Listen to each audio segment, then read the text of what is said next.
Paz do Senhor Jesus seja com todos, um bom dia, amados irmãos, amigos, aqueles que também nos visitam nessa manhã, que Deus abençoe sua vida. Você, querido irmão, membro da primeira igreja, que saudades, viu?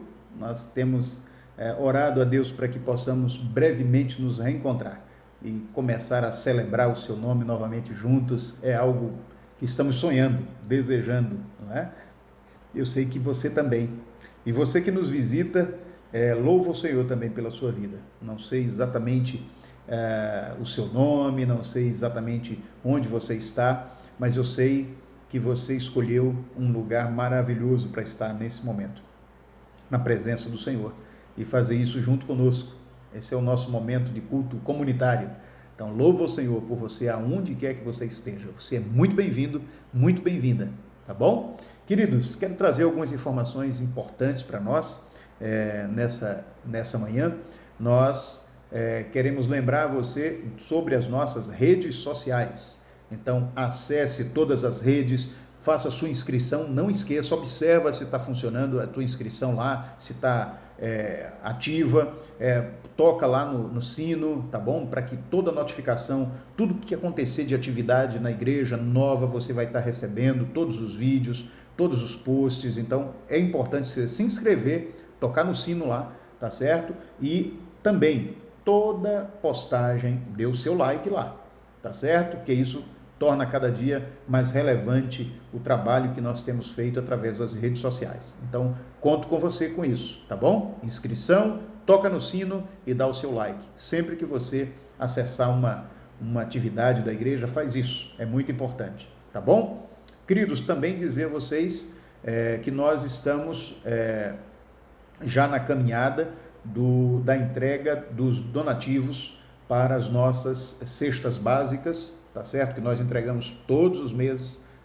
Hoje são 35 cestas básicas que nós entregamos por mês, tanto para moradores da comunidade de Roda de Fogo, são famílias que nós acompanhamos há muito tempo, que seus filhos nós acompanhamos na igreja, no nosso programa social, que é o programa Muda Mundo, tá? Mudando o mundo da criança de dentro para fora, e quem muda é Jesus, né? Então nós atendemos aqui quase 60 crianças durante todo o mês, de segunda a quinta, atendemos crianças aqui na igreja, tá certo? No contraturno, e também na sexta-feira nós fazemos visitas em loco, para saber como é que está o desenvolvimento da criança, como está o ambiente familiar. Nós temos esse cuidando das crianças de verdade, de coração, tá bom?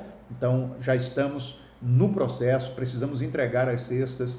Deus fez um milagre nesses primeiros 2 meses de isolamento social, né?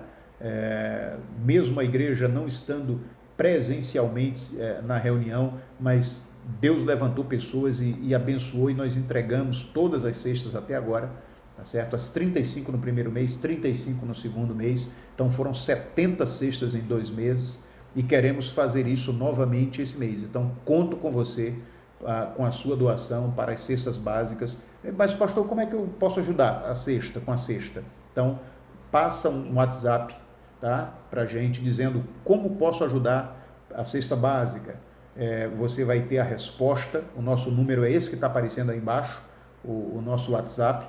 Você vai poder ter a resposta com toda a orientação, como é que você pode ajudar na cesta básica. E temos uma outra ação também, que faz parte do trabalho da Missão Amar, que trabalha de forma bem específica agora com os moradores de rua e os que estão em situação de rua nessa época de pandemia. Esse é um trabalho bem específico. Nós fazemos isso também através da equipe do Amar, desde o ano passado, e atendemos também alguns hospitais, pessoas que são acompanhantes dos internos, e nós sempre levamos uma palavra, um lanche. Sempre existe esse momento, mas agora, nesse período de pandemia, temos levado para aqueles que estão em situação de rua ou são moradores de rua. Então, na cidade do Recife, na Avenida Caxangá, em alguns outros lugares. Então, você pode também fazer a sua doação, tanto de alimento, para fazer o alimento que é entregue para eles, né? As marmitinhas, as quentinhas, o cachorro quente, mas também pode doar roupa que você tenha e queira doar, material de roupa de cama, o que você tiver, você pode também ter a oportunidade de doar. É só passar no mesmo WhatsApp que você já viu, vai aparecer de novo o número aí para você gravar, vai esperar um pouquinho mais, tá bom? Passa um WhatsApp e diz, olha, eu quero ajudar, como é que eu faço? Ou para as cestas básicas, ou para a Missão Amar, tá certo? Então façam isso que vai ser uma bênção de Deus, tá bom? Tem todo um grupo, muita gente trabalhando nisso. Então louvo ao Senhor pelas atitudes e por tudo que Ele está fazendo na cidade do Recife, mesmo nessa circunstância tão delicada, Ele tem usado pessoas para abençoar outras pessoas, tá bom? Uma outra coisa que eu quero lembrar vocês é da nossa EBD, né? Então, agora vocês vão ter a mensagem bíblica e nós estamos estudando a primeira carta aos Tessalonicenses. Vocês vão estar com a mensagem nesse momento, após a pastoral, as comunicações, logo depois a nossa EBD, tá bom? Então, nesse domingo você vai estar com a mensagem, logo após a EBD, e a EBD nós estamos estudando o livro de Efésios, né? E daquela série Lições de Vida de Max Lucado. Então, um trabalho maravilhoso que o Max Lucado fez, nós estamos reproduzindo como estudos da escola bíblica. Então, você pode fazer isso. Então, se você é adulto, casado, ou homem ou mulher já maduros, né, na terceira idade também, você participa imediatamente da EBD nesse mesmo canal, tá bom? Nessa mesma transmissão, você só espera, porque quando acabar a EBD, vai dar um tempinho, quando acabar a mensagem, vai dar um tempinho e começa a EBD. E os jovens e adolescentes, vocês entram também no WhatsApp, vou botar de novo aqui, no WhatsApp da igreja, e peça o link para você entrar. Você diz, olha, quero EBD, bota lá, quero EBD, e aí você vai receber o link para adolescentes e o link para juventude. Então são salas que você vai poder participar dos estudos que também estamos estudando o livro de Efésios, tá bom? Então é muito bom estar com você aqui, tá joia, queridos? E que vocês que também são fiéis nas suas contribuições, eu quero agradecer a Deus também por vocês. Deus sabe como nós somos gratos, porque manter toda a estrutura da igreja não é fácil. Não é fácil. Tem obrigações sociais que não param, né? Nós temos compromissos com funcionários, com ministérios, então uma série de coisas que precisamos honrar a cada mês. E eu louvo ao Senhor porque Ele tem usado você para fazer com que a casa de oração ela permaneça de forma legal funcionando, não é? de forma digna funcionando, tá certo? Então, glória a Deus por você. E o meu desejo, a minha oração é que Deus dê em dobro tudo o que você está fazendo pela igreja do Senhor. Que Ele multiplique na sua vida tudo aquilo que você está fazendo hoje, Ele dê em dobro em nome de Jesus. Tá bom, filhos? Que o Senhor nos abençoe, que Ele nos guarde. E vamos continuar agora, vamos ouvir uma canção inspirativa e vamos depois para a nossa mensagem e logo após a EBD. Então, que Deus nos abençoe. Tenham uma semana maravilhosa, um domingo maravilhoso. É o que eu peço ao Senhor para todos nós. Deus nos abençoe, filhos. Paz.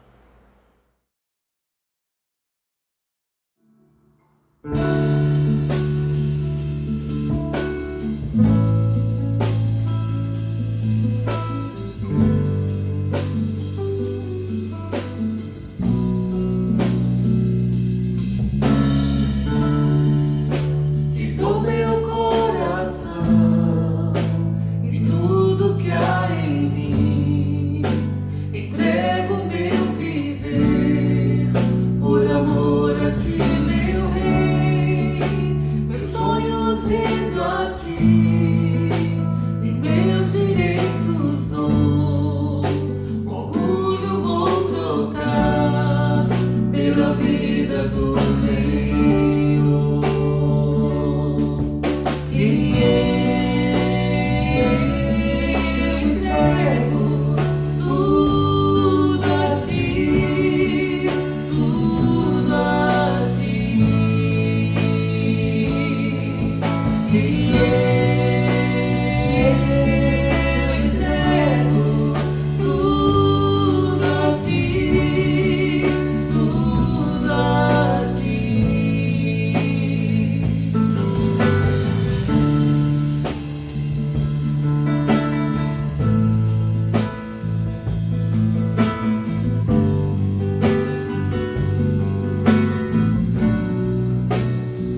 bem-vindos ao nosso culto online neste período de isolamento.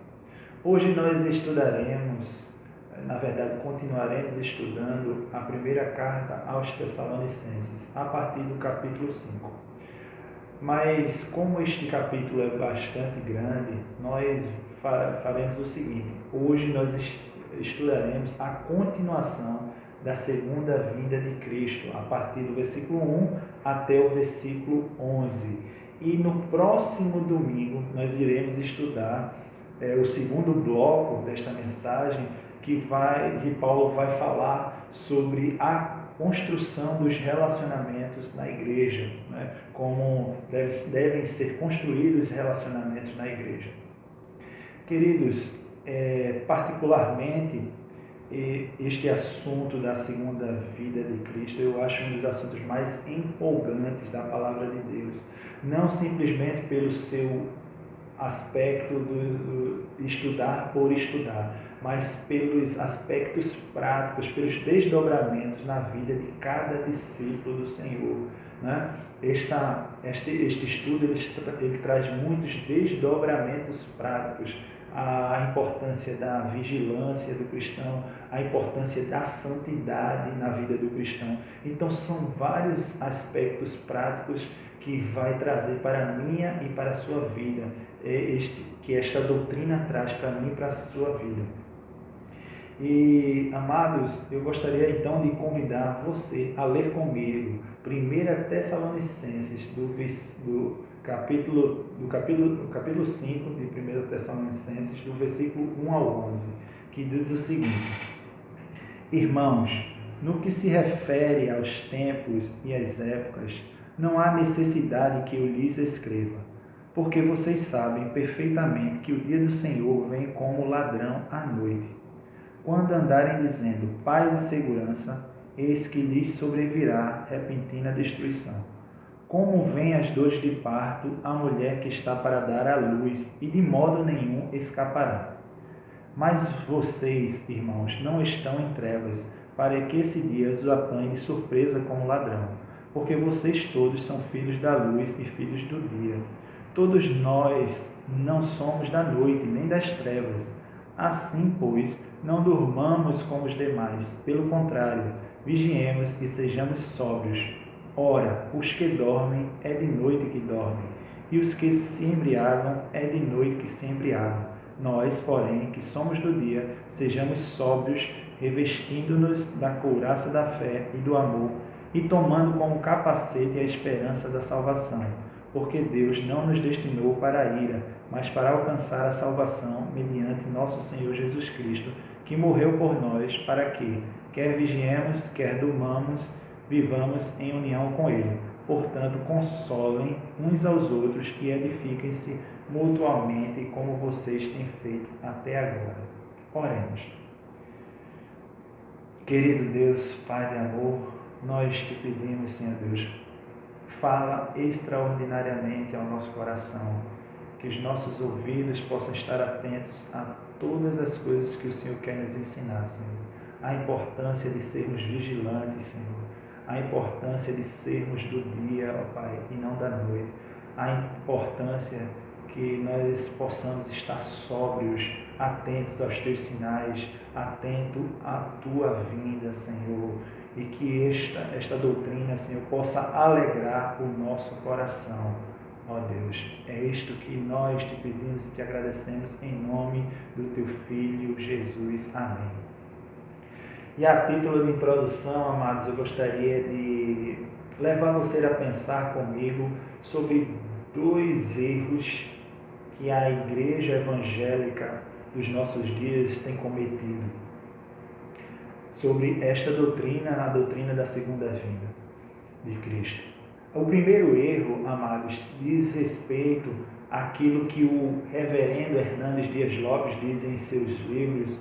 Ele diz o seguinte, que é o erro da especulação frívola. O erro onde muitos autores, muitos profetas, apóstolos, muitos escritores, quando eles vão falar sobre esse assunto, vão escrever ou vão pregar sobre esses assuntos, eles tendem a especular datas, tempo, épocas, anos em que o Senhor Jesus volta. Eles fazem uma leitura do Antigo e do Novo Testamento, do livro de Apocalipse, do livro de Daniel. Eles fazem uma leitura como se fosse um quebra-cabeça. Eles pegam aqueles anos de Daniel, os anos que são apresentados em Apocalipse e em outros livros da Bíblia, e eles fazem essa leitura dizendo e tentando adivinhar qual é a data que Cristo vai voltar. E eu penso, amados, que esta especulação é uma especulação desnecessária, que muitas vezes os homens têm se debruçado sobre esta especulação e têm deixado de viver o ide de Jesus, de sermos sal da terra e luz do mundo. Muitos autores, muitos escritores têm especulado tanto que tem influenciado muitos a deixarem de viver o agora, o ir de agora, Jesus, de ser testemunhas do Senhor Jesus agora, para começar a pensar só nesta segunda vinda e esse pensar tentando adivinhar a época e o ano que Jesus vai voltar. Penso que Jesus não revelou isso, né? Como está revelado na sua palavra. Ele diz assim, que ele nem aos anjos, nem aos homens foram revelados o dia que eu voltaria, né? Que Jesus voltaria. Então, amados, e o segundo erro é dizer que não devemos estudar e pregar sobre esse assunto. Penso que estes dois erros são duas faces da mesma moeda, por ser um assunto irrelevante. Isso causa na igreja uma sensação, amados, de que Jesus está demorando demais. Será que Jesus vai voltar mesmo? Será que ele vai voltar na minha época? Será que ele está perto de voltar? Não está muito distante de voltar? Queridos, este pensamento é um erro, porque, assim como o apóstolo Paulo, nós devemos viver com a expectativa que Deus pode voltar hoje. Ele pode voltar amanhã, então eu tenho que estar preparado hoje para a vinda de Cristo. Eu tenho que estar preparado amanhã, todos os dias eu tenho que vigiar. Eu tenho que ser como as virgens prudentes que tinham azeite, né, na sua candeia, na sua lamparina. Elas guardavam todos os dias esse azeite, porque a hora que Jesus voltar vai ser muito rápido e não vai dar tempo de ninguém ir comprar o azeite. Alguém vai gritar, a hora o Senhor vem, né? O noivo vem, e logo as pessoas que estiverem despreparadas vão tentar buscar azeite e não vão conseguir. Olha o que diz em 2 Pedro capítulo 3 a 4 sobre este assunto. Sabendo primeiro isto, que nos últimos dias virão escarnecedores, andando segundo as suas próprias concupiscências, e dizendo, onde está a promessa da sua vinda? Porque desde que os pais dormiram, todas as coisas permanecem como desde o princípio da criação. Então, deixar de estudar isso, querido, muitas vezes gera na igreja esse sentimento de dizer, quando é que Jesus vai voltar? Será que Jesus vai voltar mesmo? E isso aí é um tempo muito distante, então torna uma igreja que não vigia, amados, irmãos que não vigiam, que não aguardam com grande expectativa a volta de Cristo. E, amados, para que então, só um breve contexto, para que o apóstolo Paulo escreve estas palavras? Por que ele está escrevendo essas palavras? Percebam, amados, que o apóstolo Paulo, ele passa 3 semanas pregando o evangelho na cidade de Tessalônica, que era a capital da Macedônia, né? Então ele passa essas 3 semanas e provavelmente ele fala sobre diversos assuntos, ele prega o evangelho ali, e um dos assuntos que ele fala é sobre, provavelmente, né, sobre a volta de Cristo, a segunda vinda de Cristo. E quando ele fala, ele não tem tempo de se debruçar demais. Então, várias perguntas surgem no meio da igreja de dos Tessalonicenses. Quais são as perguntas, por exemplo? O que acontecerá com as pessoas que já morreram? Isso é uma pergunta que foi respondida no capítulo 4 pelo seminarista Adriel. E outras perguntas ainda, elas estão em desvantagem? Quando será a segunda vinda de Cristo? Em qual época? Né? Será na nossa geração? Então Paulo ele escreve estas palavras para responder a estas perguntas. E o primeiro ponto que agora gostaria de entrar com você é o seguinte: não há necessidade de nos preocuparmos em saber os tempos e as épocas da volta de Cristo. Leia comigo o versículo 1. Irmãos, no que se refere aos tempos e às épocas, não há necessidade de que eu lhes escreva. As palavras aqui traduzidas como tempos e épocas, amados, significa o tão conhecido Cronos, que dá origem ao nosso tempo cronológico, ou seja, os minutos, os segundos, os meses, os anos, o que acontece um após o outro, né? Um após o outro, que não volta mais atrás. Então, o apóstolo Paulo está dizendo, não é necessário saber o Cronos, ou seja, o tempo que Jesus vai voltar. E também não há necessidade que eu lhes escreva sobre o Kairos, o tempo exato de Deus, o tempo oportuno de Deus. A palavra de Deus diz que não compete a nós saber nem o tempo, nem as épocas da sua segunda vinda. Jesus disse que Deus não revelou isso nem aos anjos. Então, não é necessário que Paulo, não existia necessidade de Paulo escrever sobre este assunto. A nossa preocupação maior deve ser em sermos testemunhas de Cristo, em pregarmos o Evangelho, em vivermos este Evangelho e em estarmos vigilantes.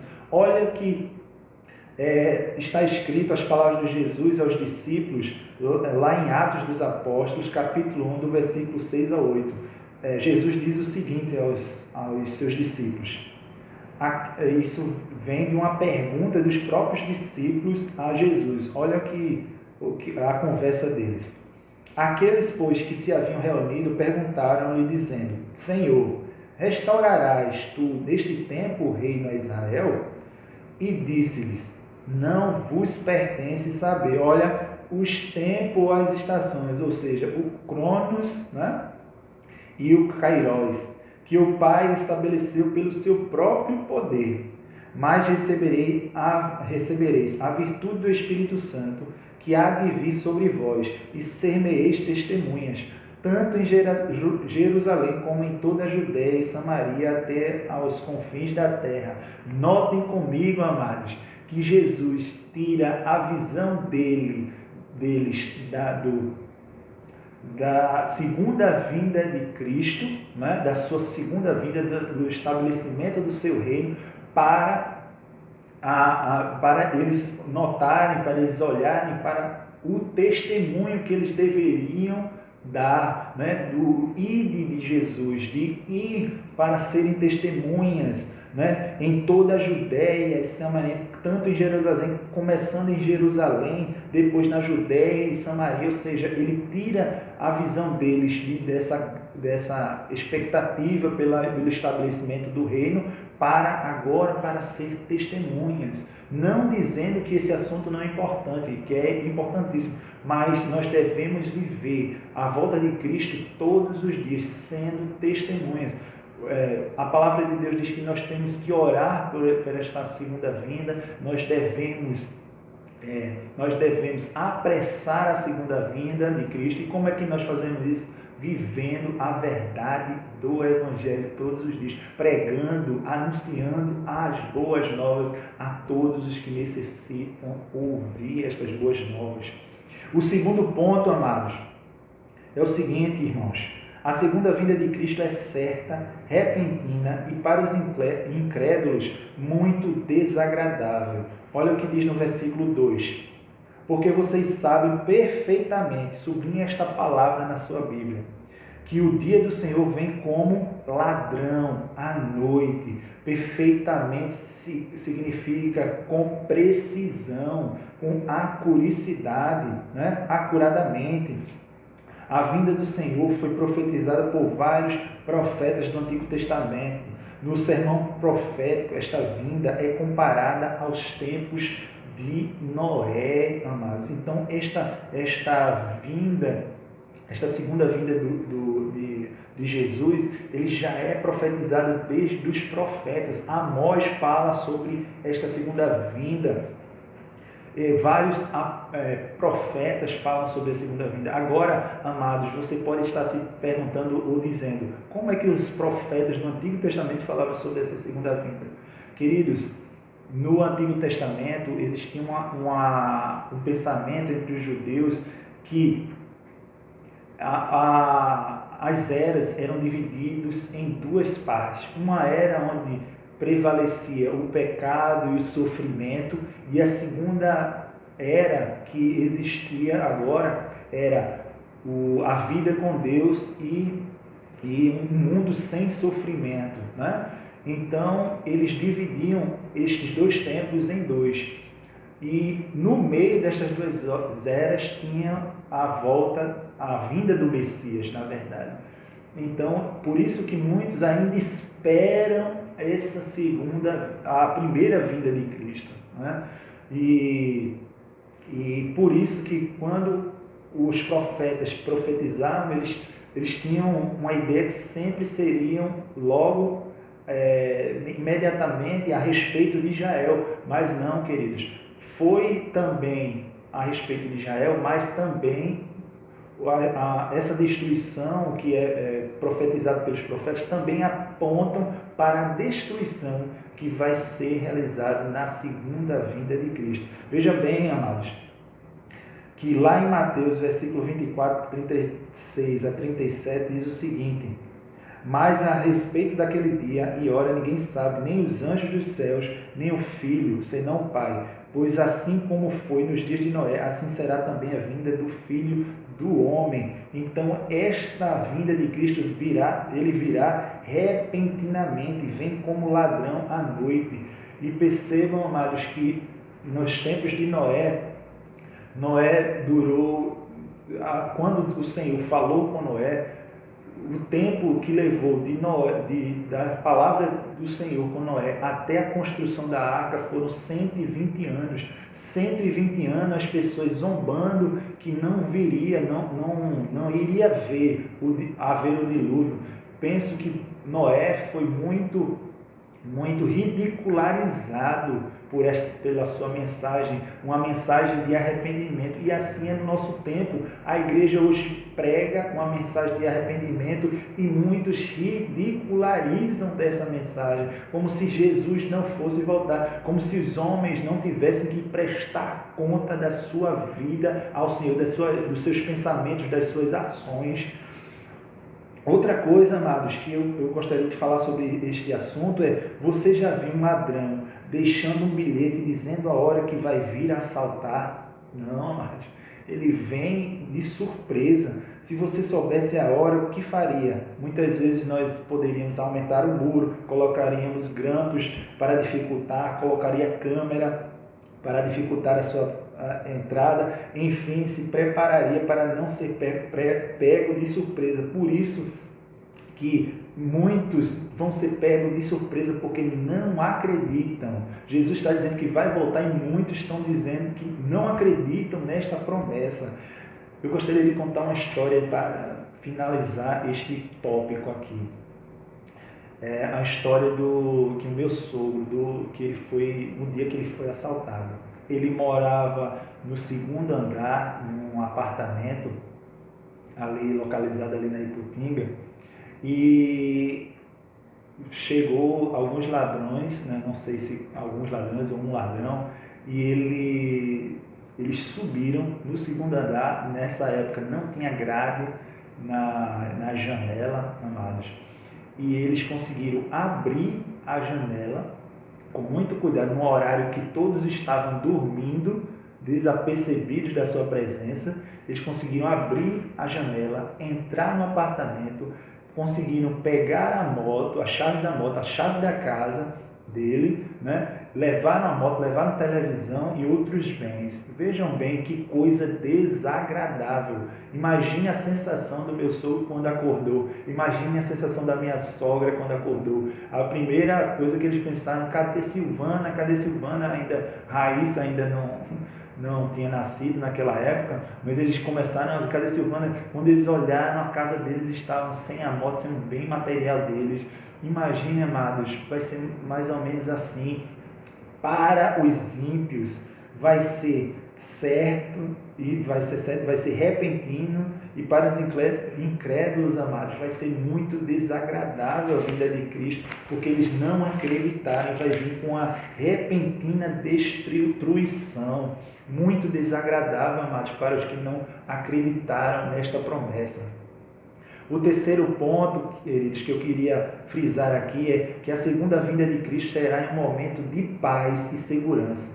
Olha o que diz a palavra: quando andarem dizendo paz e segurança, eis que lhes sobrevirá repentina destruição, como vêm as dores de parto à mulher que está para dar à luz, e de modo nenhum escaparão. 1 Tessalonicenses, capítulo 5, versículo 3. Duas coisas precisam ser ditas deste versículo. A primeira, amados, é que a segunda vinda de Cristo virá quando o mundo estiver dizendo paz e segurança. E, queridos, eu creio, e outros autores também creem, que esta paz e segurança será estabelecido pelo governo do anticristo, né, na terra, onde o anticristo ele terá um poder bélico muito grande, um poder econômico, né, que todas as nações dependerão deste governo dele, e também ele terá um grande poder religioso, amados. Percebam que ele estabelecerá uma paz e segurança e enganarão a muitos, amados. Muitos vão acreditar nesse anticristo e vão acreditar também nas soluções que este anticristo ele vai ter para as dificuldades que vai haver naquele tempo. Porque, olha, eles vão dizer assim, paz e segurança. E este anticristo ele vai ter que trazer esta paz e segurança para enganar a muita gente, mas não enganarão os eleitos. E, amados, na palavra de Deus você vai ver esse anticristo com o nome de anticristo, o apóstolo João chama ele de anticristo. Também vai ter ser chamado pelo apóstolo Paulo de o iníquo, e também pela besta, né, no livro de Apocalipse. E eu não vou entrar em muitos detalhes sobre o anticristo, porque será cenas do próximo capítulo, vai ser tratado em 2 Tessalonicenses, quando nós estivermos estudando a segunda carta. Porém, amados, eu só queria dizer mais uma coisa a esse respeito, porque o que nós temos visto hoje, e eu penso que não vai demorar muito a aparição do anticristo, é que o mundo ele já pede, né, já clama por paz e segurança. Eles já pedem que exista um governo único, e para existir um governo único existirá um governante único, né? E muitos artistas, né, líderes mundiais, políticos de grande projeção já pedem, né, líderes de países muito fortes economicamente já pedem, já clamam muitas vezes por um governo único. E isso a igreja tem sim, amados, nós temos que ficar atentos com essas coisas, não só com este governo único que está prestes a acontecer, né? Nós temos que ficar de antenas ligadas, né? Mas também com os ensinos, com que doutrina este anticristo vai estabelecer para as nossas vidas. Temos que ficar de olho nisso aí, tá? E esta repentina destruição está tipificada em vários textos da Bíblia, queridos. Olha o que diz em 2 Pedro, capítulo 3, versículos 6 a 8. Com base nesta palavra, também o mundo daquele tempo foi destruído, afogado em água, Pela mesma palavra, os céus e a terra que agora existem têm sido guardados para o fogo, estando reservados para o dia do juízo e da destruição dos ímpios. Mas há uma coisa, amados, que vocês não devem esquecer, que para o Senhor um dia é como 1000 anos, e 1000 anos são como um dia. E percebam que depois desta paz e segurança virá uma repentina destruição. O quarto ponto, amados, e ainda sobre este texto, é o seguinte: a segunda vinda de Cristo será inescapável para os ímpios e para os que não creram nas promessas. Olha, como vêm as dores de parto, a mulher que está para dar à luz, e de modo nenhum escaparão. Outra figura que aparece muito, tanto no Antigo Testamento como no Novo, é a figura da mulher grávida. E por que Paulo está usando esta figura da mulher grávida? É o seguinte, amados, porque a mulher grávida, ela gesta, ela nutre alguém ou algo que vai lhe trazer uma dor. E esta mulher, na época de Paulo, ela não podia escapar desta dor. E assim como a mulher grávida, e o mundo, agora olhando para o mundo tem nutrido no seu coração, na sua mente, muitas coisas que desagradam a Deus e estão gestando algo que vai destruir as suas próprias vidas. Olha o que Russell Norman Champlin diz: o mundo inteiro agonizará como uma mulher que está em trabalho de parto. A mulher grávida traz em seu próprio ventre a causa de sua dor eventual. E o mundo, em sua iniquidade, tem o mesmo procedimento, pois nutre aquilo que lhe fará passar por grande dor.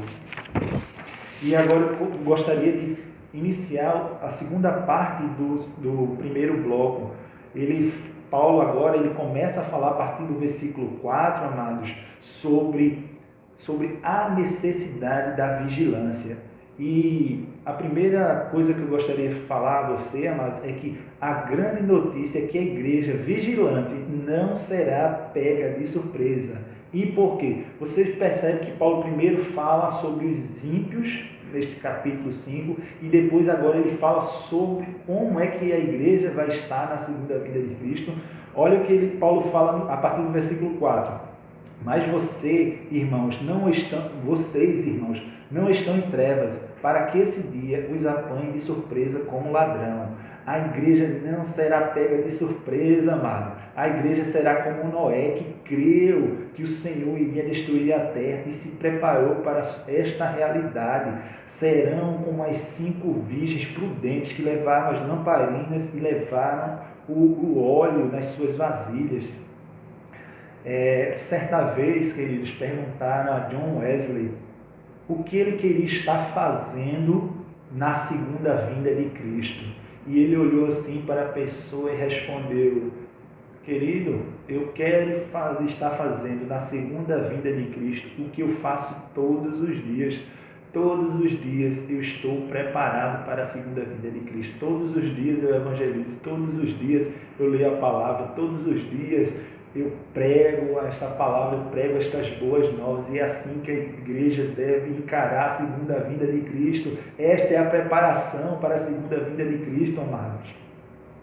O segundo ponto esta pregação para a volta de Cristo não é o resultado da volta de Cristo, não é resultado de uma simples mudança de entendimento, mas de uma profunda transformação do nosso pensamento e do nosso coração. Olha o que Paulo fala. O apóstolo Paulo fala: porque vocês todos são filhos da luz e filhos do dia. Nós não somos da noite nem das trevas. Perceba que Paulo fala de uma mudança de caráter, uma transformação total do nosso ser. Ele diz que vocês são filhos da luz. Ele não diz simplesmente que nós temos a luz, nós somos filhos da luz. Houve uma mudança interior, uma mudança do nosso ser. Por isso que nós vivemos de acordo com esta mudança, com o que Deus quer para as nossas vidas. A Bíblia diz que nós somos filhos de Deus. A palavra diz que nós temos a iluminação do Espírito Santo, que nós temos a mente de Cristo. Olha o que João, no evangelista João, capítulo 1, versículo 12, diz: mas a todos quantos o receberam, olha, deu-lhes o poder de serem feitos filhos de Deus. Nós somos filhos de Deus, nós não só somos criaturas de Deus, a saber, aos que creem no seu nome. E eu gostaria de fazer uma pergunta a você, amados. Essa palavra mexe com o seu coração, mexe com o seu ser, mexe com as suas entranhas, amados, mexe com a tua mente, abala as tuas estruturas, amados. Você ama a volta de Cristo, você ama esta palavra, você ama as coisas que o Senhor fala para você. Quando você percebe um pecado na sua vida, isso entristece muito o seu ser, você pede perdão ao Senhor e busca esta mudança como um verdadeiro filho, amados. Queridos, e o terceiro ponto é o seguinte: o apóstolo Paulo faz uma distinção entre aqueles que dormem e os que estão vigilantes, acordados, entre aqueles que estão bêbados e os que estão sóbrios. Acompanhe comigo aqui a leitura do versículo 6 e do versículo 7. Assim, pois, não durmamos como os demais. Pelo contrário, vigiemos e sejamos sóbrios. Ora, os que dormem é de noite que dormem, e os que se embriagam é de noite que se embriagam. A primeira advertência do apóstolo Paulo é o seguinte, nestes dois versículos: é que nós não devemos nos comportar como os que estão dormindo. Nós não devemos imitar o mundo, ao contrário, a igreja deve influenciar o mundo e não ser influenciada, amados. Olha, não durmamos como os demais. E esta palavra dormir não quer dizer dormir literal, né? Que nós fazemos de noite, descansar. E nem tampouco quer dizer o dormir morrer do capítulo 4, que aqueles que dormem em Cristo, né, ressuscitarão primeiro. Não é esse dormir. Este dormir aqui quer dizer uma disposição moral reprovável pelo Senhor. É aquelas pessoas que estão anestesiadas com a palavra do Senhor e por isso elas vivem contrariamente aos preceitos da palavra. Olha, o dormir aqui não é literal e também não é a pessoa que já está morta, como no capítulo 4, que foi tão bem ilustrada pelo nosso irmão Adriel. Aqui é uma disposição moral de pecado, é aquela pessoa que está indiferente à palavra de Deus, é aquela pessoa que está indiferente em relação ao próprio Deus. O bêbado não está atento aos perigos, ele está anestesiado às questões do dia a dia, aos sinais de perigo. O Senhor está alertando, todo momento ele tem a sua igreja alertando que o Senhor vai voltar, que vai destruir a terra, e muitos ainda estão bêbados, como se estivessem embriagados, queridos, não estão sentindo os sinais de perigo, né?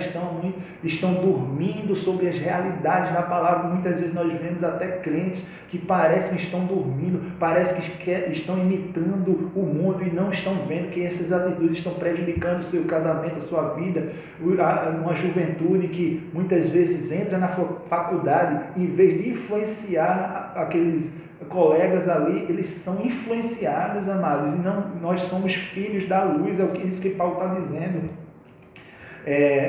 A respeito da vigilância, olha o que William Hendrickson fala.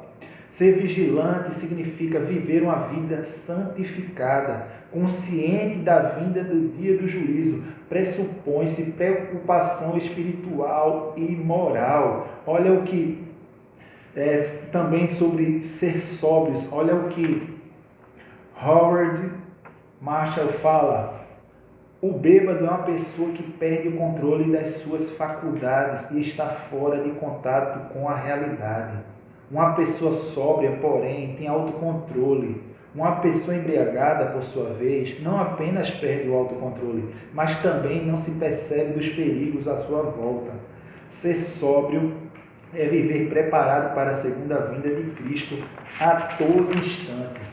Devemos vigiar todo dia, devemos aguardar a vinda do Senhor todo dia, devemos orar para que Ele venha todo dia. Aleluia, amados.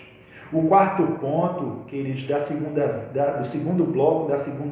do primeiro bloco da segunda vinda é o seguinte: Devemos aguardar a vinda de Cristo como verdadeiros soldados em campo de batalha. Olha o que o versículo 8 diz. Nós, porém, que somos do dia, e já fala, nós somos do dia, sejamos sóbrios, revestindo-nos da couraça da fé e do amor, e tomando como capacete a esperança da salvação. Revestir da couraça, veja bem, amados, que todas estas armas que Paulo fala são armas de defesa, são armas de proteção, é algo que nos protege durante a batalha. A couraça da fé e do amor. A fé e o amor protegem o nosso coração, os nossos sentimentos. Quer saber se uma pessoa realmente é madura espiritualmente falando e ela está pronta para a batalha? É saber se ela tem uma fé alicerçada na palavra de Deus, amados, se ela tem um amor inabalável, se ela tem uma esperança, queridos, que está esperando no Senhor, amados, uma esperança firme no Senhor. E a esperança, como capacete, queridos, ele protege os nossos pensamentos. Então, se estivermos no campo de batalha com estes equipamentos de proteção, não seremos atingidos pelo inimigo. Então, fé inabalável, amor a Deus acima de todas as coisas, acima de tudo, né? E amor ao próximo como a nós mesmos, né, queridos, e a esperança, ela vai nos proteger no campo de batalha, queridos. E agora eu queria entrar no quinto ponto.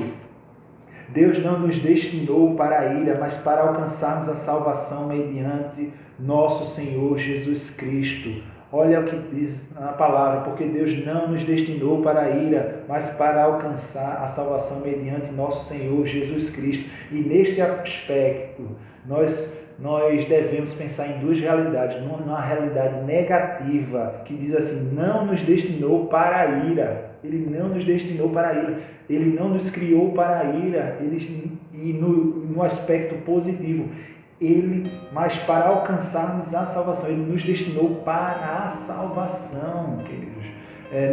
Muitos que estão destinados e muitas vezes não querem ouvir a palavra, eles estão destinados pela sua própria vontade, pela concupiscência do seu próprio coração, e não pela vontade de Deus, porque a vontade de Deus é que todos nós sejamos salvos.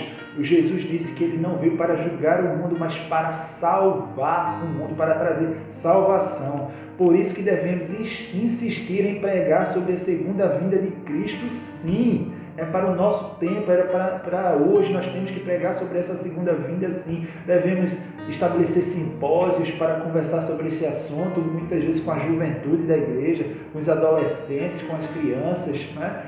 E falar na linguagem de cada um, com os casais, com os jovens, com os adultos, queridos. Temos que falar sim da segunda vinda de Cristo, para que as pessoas se arrependam, porque a destruição por causa da ira do Senhor é uma realidade, como também é uma realidade a vontade de Deus para salvar o perdido, o pecador, para salvar o mundo, porque Deus amou o mundo de tal maneira que deu o seu Filho, para que todo aquele que nele crê não pereça, mas tenha a vida eterna. E o sexto ponto, amados, a morte não é o fim para aqueles que estão em Cristo, que morreu por nós para que quer vigiemos, os que estão vivos, né? Quer durmamos, agora ele está falando daqueles do capítulo 4 que dormiram no Senhor, vivamos em união com Ele. Jesus reconciliou consigo vivos e mortos. Aleluia! Jesus disse ao ladrão da cruz que Jesus lhe respondeu: em verdade lhe digo que hoje você estará comigo no paraíso. Lucas 23, 43. Que esperança linda, amados! Ele disse ao ladrão da cruz: hoje estarás comigo no paraíso. E essa palavra tem que ser dita àquelas pessoas que perderam um ente querido, aquelas pessoas que muitas vezes perderam um filho, que se você perder um filho em Jesus, você não perde o seu filho, amados. Creia que ele está com o Senhor e um dia você encontrará novamente, né, com este seu filho. amados, porque ele está no Senhor, aleluia.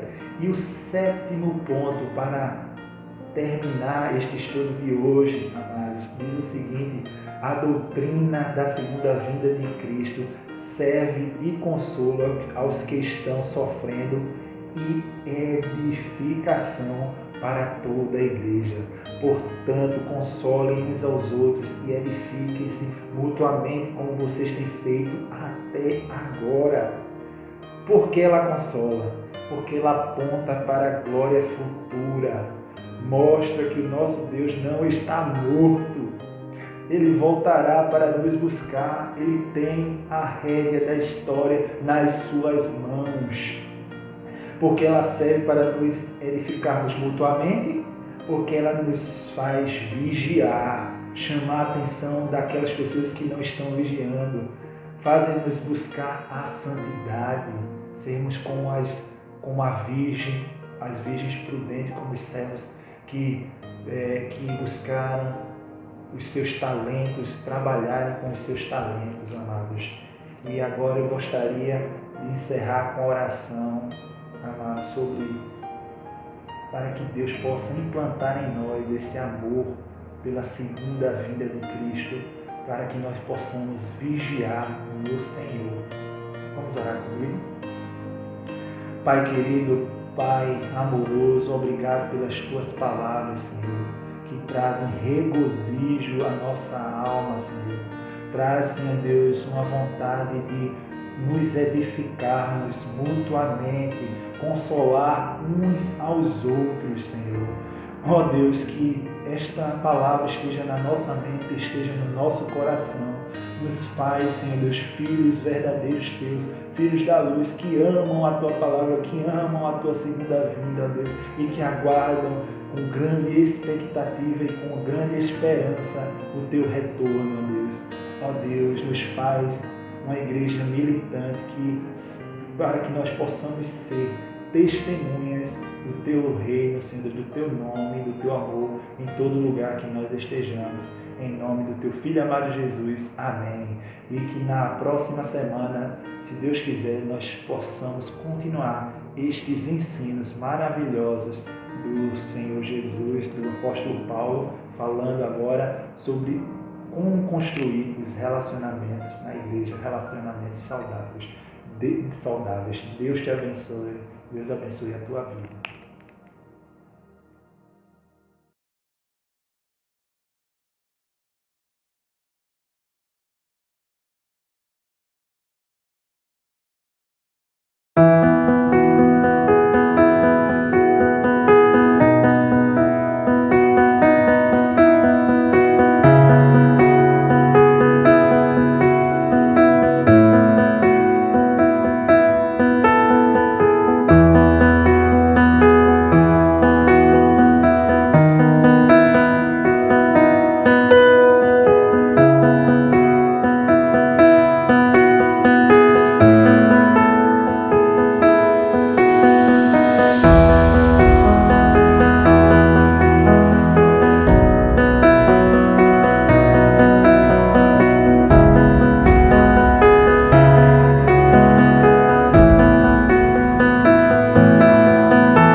dia, queridos e queridas.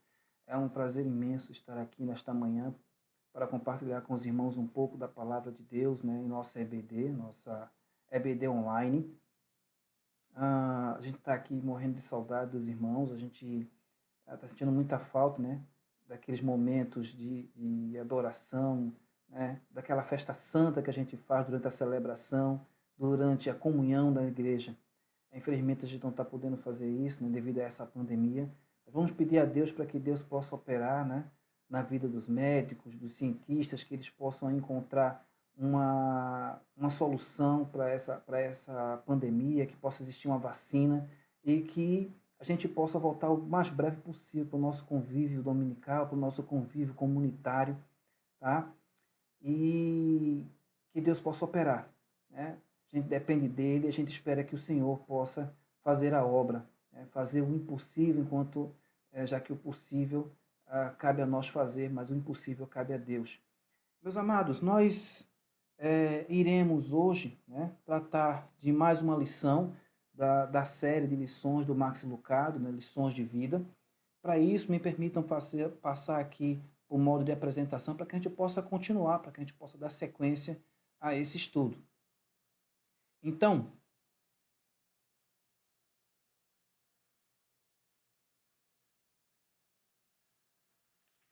pronto, queridos. A gente passou aqui para o nosso módulo de apresentação e vamos falar um pouco sobre a lição de hoje. Bom, a lição de hoje será a lição 10, né? A lição está baseada no livro de Efésios, no capítulo 5, do versículo 21 ao 33. Lembra que na semana retrasada o pastor Joésio tratou da lição 9, né, onde ele falou sobre escolhendo andar na luz. E nesta manhã a gente vai tratar de um outro tema, tá, que será sinais de sujeição.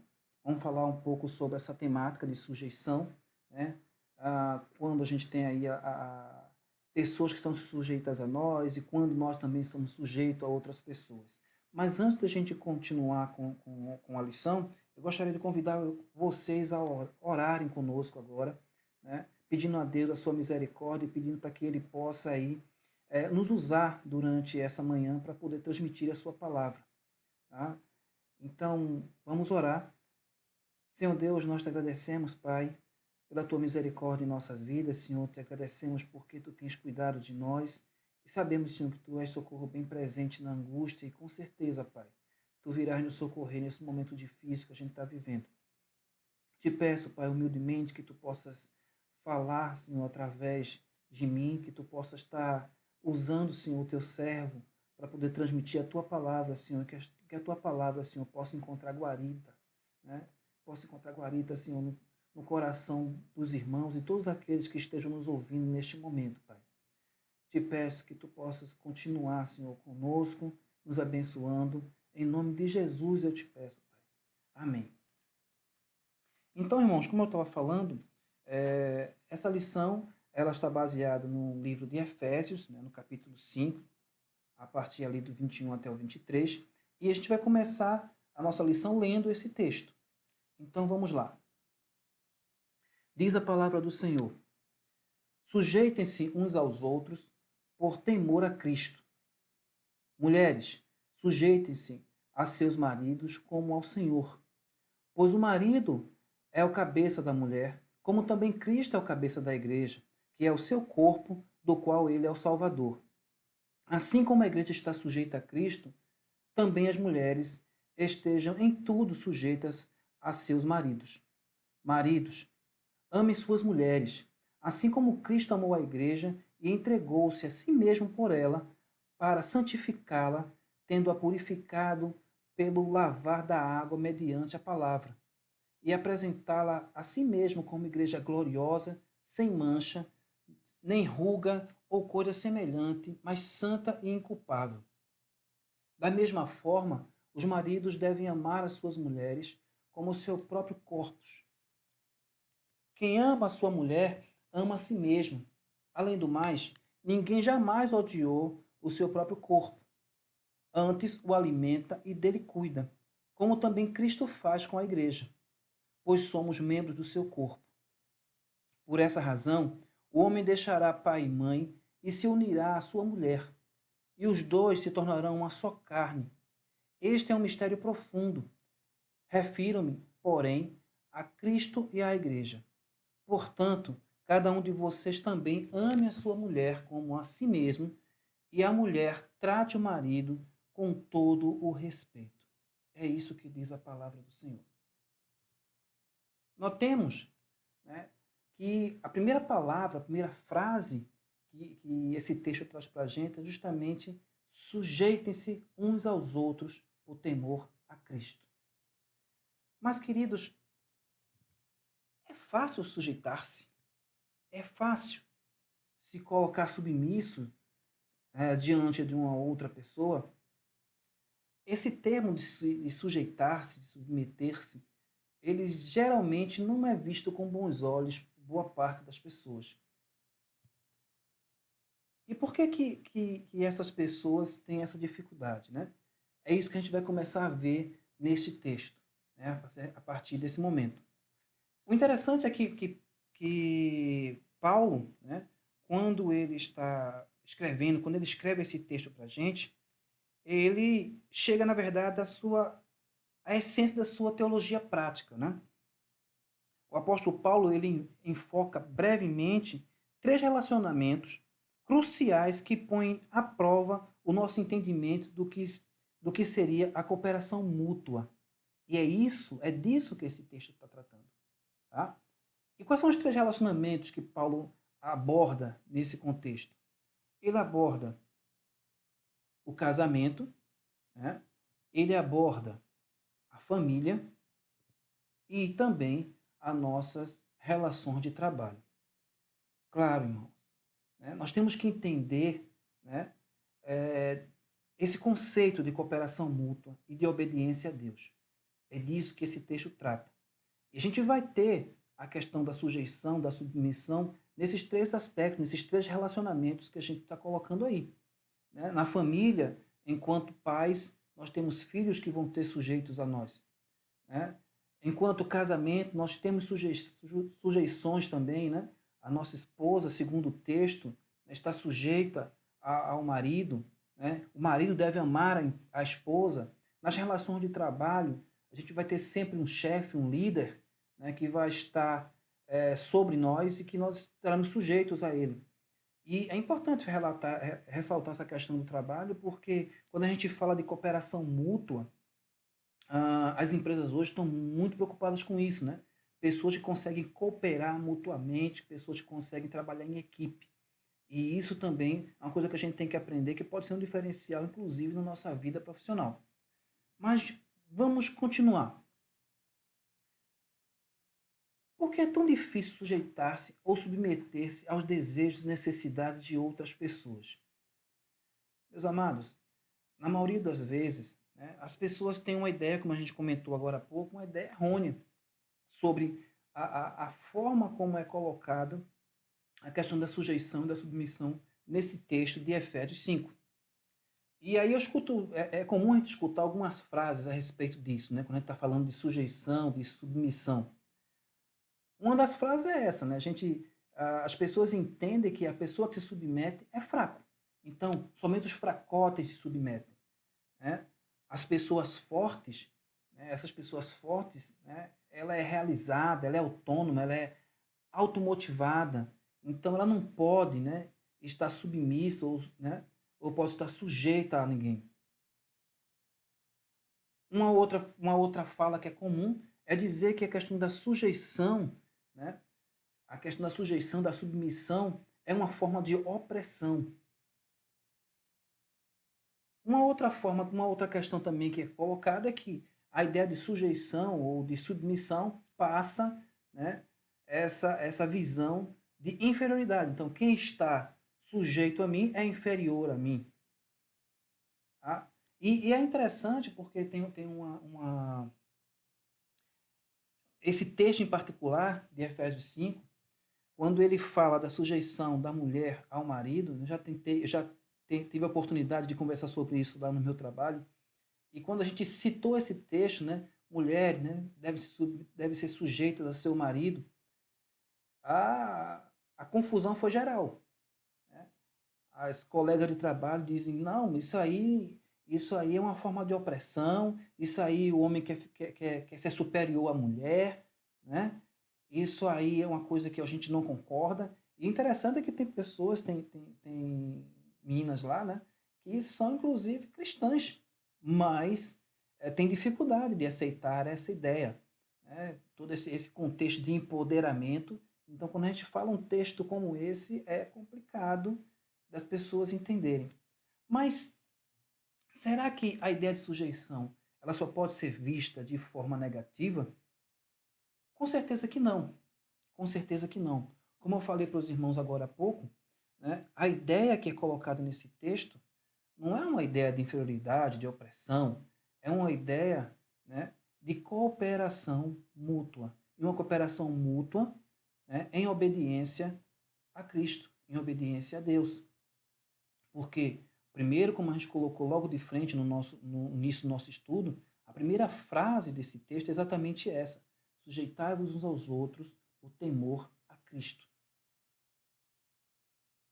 E como é que a gente pode ver, né, em que situações o termo submissão ele pode ser positivo?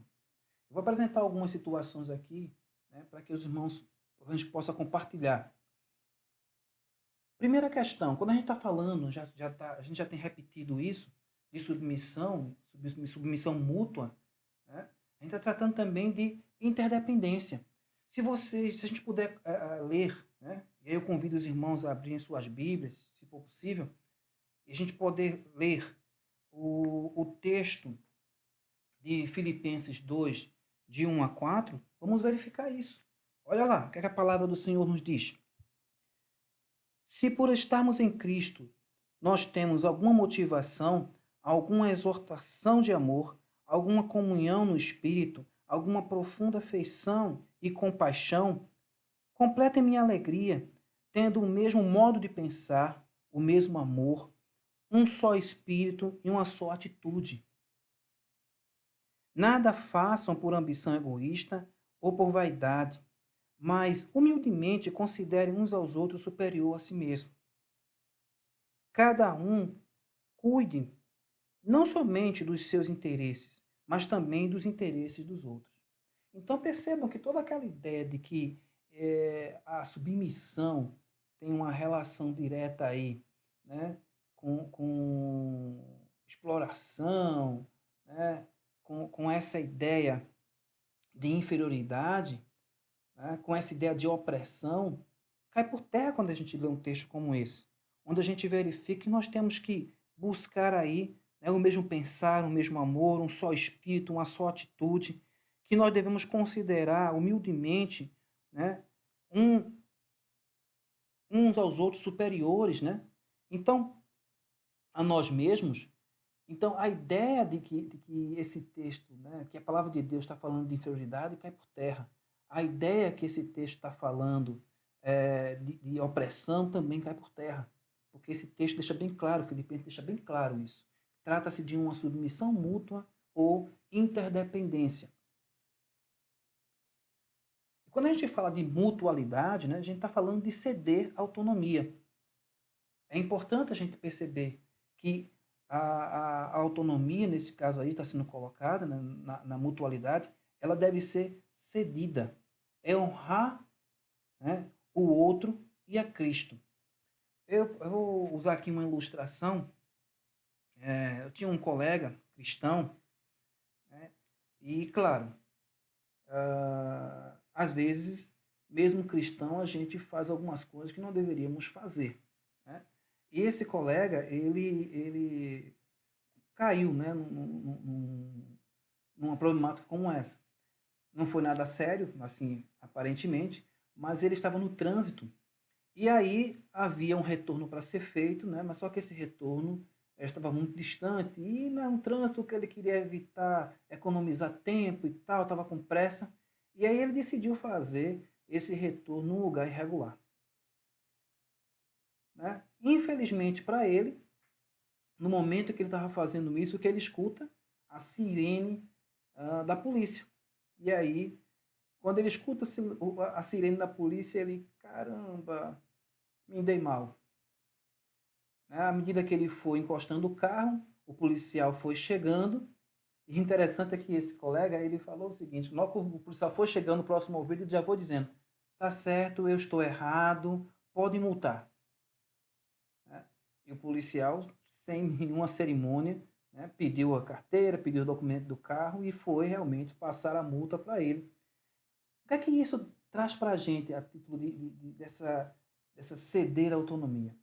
Perceba, irmão, que nesse contexto,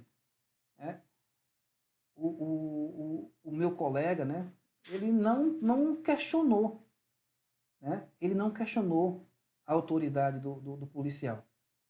Ele sabia que ele estava submetido ao policial. Ele sabia que tinha que ceder a sua autonomia porque o policial tinha ali autoridade sobre ele. Nesse caso também encaixa-se bem aí essa mesma ilustração quando a gente fala que sujeitar-se é reconhecer a autoridade dos outros. Então, é importante a gente perceber isso. No caso lá do guarda, o meu colega também não tinha o que fazer, ele teve que se sujeitar e reconhecer a autoridade, que é uma autoridade instituída. E essa autoridade instituída também passa por maridos, pais, chefes, e Cristo que está sobre a igreja. A gente falou um pouco sobre isso há um pouco tempo atrás, quando a gente mencionou essa questão da autoridade. Uma outra questão importante com relação a essa submissão é que ela é sempre voluntária, irmãos. Não existe essa ideia de querer forçar alguém a se submeter. Tá? Ela deve ser vista como uma oferta e nunca pode ser exigida. Uma coisa prática, a gente pode ver isso, é com relação às chefias, à liderança. Se uma liderança exige que nós nos submetemos a ela, é porque a liderança já não existe mais. Isso não pode ser forçado. Isso deve ser voluntariamente cedido, entregue. Tá joia? Porque se for forçado, como já falei, não se trata mais de uma submissão mútua ou de uma interdependência. Aí, nesse caso, realmente já se passa por opressão mesmo, porque você está sendo oprimido para aceitar aquela liderança forçadamente. Tá? Isso não é correto e não é isso que a palavra de Deus está ensinando nesse texto.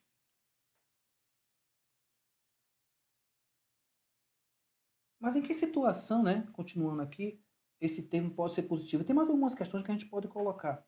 Esse texto, como vocês já viram, ele fala muito sobre a questão da submissão da mulher ao homem, ao marido.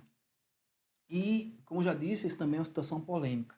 Mas o Hernandes Dias Lopes ele diz uma frase que é incrível. Ele diz o seguinte: nenhuma mulher deveria ter dificuldade de sujeitar-se a um marido que a ama como Cristo amou a igreja, e nenhum homem deveria ter dificuldade de amar a uma mulher que o trata com honra, que o trata com respeito. E é exatamente isso, irmão. Como a gente tem falado, a submissão aqui é uma cooperação mútua, e é um ato voluntário. Então, se uma mulher se sente amada, se uma mulher se sente protegida, se ela se sente respeitada pelo marido, com certeza essa mulher não vai ter nenhuma dificuldade em depositar confiança neste marido, neste homem, de confiar sua vida a este homem, porque ela sabe que tudo que ele faz, ele está fazendo para cuidar dela, para o cuidado dela, por amor a ela, assim como Cristo amou a igreja. Então, a intenção desse homem é santificá-la, é cuidar para que ela possa ser mais bonita, espiritualmente falando. Tá? E do mesmo modo, nenhum homem que sabe que tem uma mulher em casa que o respeita, que o honra, vai ter dificuldade nenhuma em amar esta mulher, em dar sua vida por esta mulher, assim como Cristo deu a vida pela igreja. um outro autor, ele fala o seguinte, né? O John Piper, ele fala o seguinte: submissão é o chamado da esposa para honrar e afirmar a liderança do seu marido, ajudando no exercício dessa liderança através dos dons que ela tem. É uma forma de pensar também, né? Então, ele passa aí a ideia da cooperação da mulher junto ao seu marido, né? Porque a mulher tem que cooperar junto ao marido. Uma mulher que ama um marido, ela deve cooperar com esse marido. Ele pensa a submissão nesse modelo de cooperação. Bom, mas essa passagem, ela compara aí o papel do marido no casamento com o de Cristo como cabeça da igreja. Mas traz para a gente, né, traz para nós maridos, várias responsabilidades. Né? E quais são, portanto, as responsabilidades que o marido tem?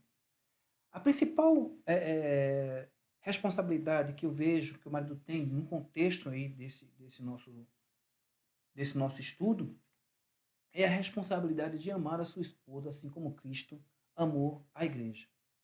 E aí o texto está dizendo, né, em Efésios 5:25, e vós, maridos, amai as vossas mulheres como Cristo amou a igreja e se entregou por ela.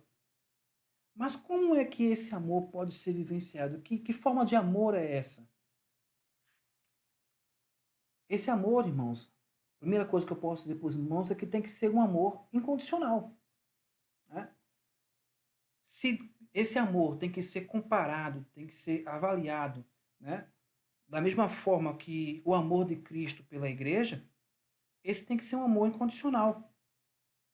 Né? 1 João 4,19 diz para a gente o seguinte, que nós amamos, né, porque Cristo nos amou primeiro. Então, a mulher vai amar o marido se sentir-se amada primeiro. E amada de forma incondicional. Né? Como o próprio texto diz, o homem tem que estar disposto a dar a sua vida pela sua esposa. Então, é um amor incondicional. Tem que ser um amor voluntário, né? Um amor que se entrega para a sua esposa. O livro de Gálatas, no seu capítulo 2, no seu versículo 20, traz para a gente, né, um texto que fala, né, quando Paulo diz: fui crucificado com Cristo, assim já não sou eu que vivo, mas Cristo vive em mim. A vida que agora vivo no corpo, vivo-a pela fé no Filho de Deus, que me amou e se entregou por mim.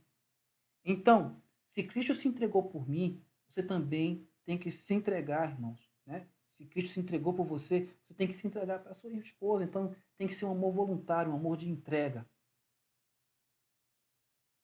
Tem que ser um amor altruísta e um amor sacrificial, né? Priorizando a sua esposa, né? Sendo capaz, inclusive, de dar a vida por ela. E aqui vale uma questão importante que a gente pode colocar. A gente fala, às vezes, tanto desse amor incondicional, desse amor voluntário, desse amor sacrificial, desse amor altruísta, mas eu quero colocar para os irmãos que esse sacrifício ele pode ser vivenciado mesmo sem a necessidade de morrer, né? Como a palavra de Deus diz, tem coisas mais simples que a gente pode fazer que pode demonstrar esse amor altruísta, esse amor sacrificial. Né? Uma coisa que nós podemos fazer, ajudar nossos esposos nas tarefas de casa. Né? Então, deixar de assistir aquele filmezinho ou aquele joguinho de futebol, né, no domingo à tarde, para poder ir para a cozinha, ajudar, né, lavar um prato, lavar um banheiro. Isso são coisas que acalentam, né, que trazem prazer à mulher, que ela fica feliz. Então, é uma forma de você demonstrar esse amor que Deus está colocando, né, na sua palavra, para que o homem exerça junto à sua esposa. Então, é importante a gente ressaltar isso, tá? Mas também temos aí, nesse mesmo texto, algumas responsabilidades da esposa, né? E aí, de que maneira essa esposa pode honrar o seu marido, assim como a igreja honra Cristo? Tem algumas questões que a gente pode colocar, né, com relação às esposas também. Uma coisa importante, né, a gente já falou aqui no texto, mas vale a pena a gente dar uma lida novamente, a submissão de uma esposa a seu marido deve ser paralela à submissão da igreja a Cristo. Então, deve ser assemelhada. Tá? Então, uma coisa que a esposa pode fazer, né? Ela pode, para poder demonstrar que ela honra seu marido, assim como a igreja honra Cristo, é respeitando-o. Irmãos, talvez essa seja a palavra que o homem, vamos dizer assim, a forma como a qual o homem mais gosta de vislumbrar o amor. É com respeito. Né? Tem um livro chamado As Cinco Linguagens do Amor, onde o respeito aparece forte quando se trata de linguagem de amor masculina. Né? O texto de Efésios 5:33, que nós já lemos agora há pouco, também fala sobre isso, né? Que a mulher tem que respeitar o seu marido. Então, esse respeito é uma linguagem que o homem entende muito bem. Tem inclusive um texto que eu vou colocar para você daqui a pouco que fala também de isso, né? O amor que elas querem, o respeito que ele precisa. Porque é a linguagem que o homem entende. Quando o homem se sente respeitado, ele se sente amado. E é importante que a esposa possa perceber isso. Uma outra coisa que a esposa pode fazer também, para demonstrar e para honrar o seu marido, é exaltar suas virtudes, né, e valorizá-las. A gente vive exaltando, né, como igreja, nós vivemos exaltando as virtudes, né, as, a, a forma, né, o modelo e todos os atributos que Cristo tem. Do mesmo modo, precisamos, né, as esposas precisam aí exaltar as virtudes, né, do seu marido. É muito triste quando a gente vê esposas, né, e do mesmo modo também maridos, né,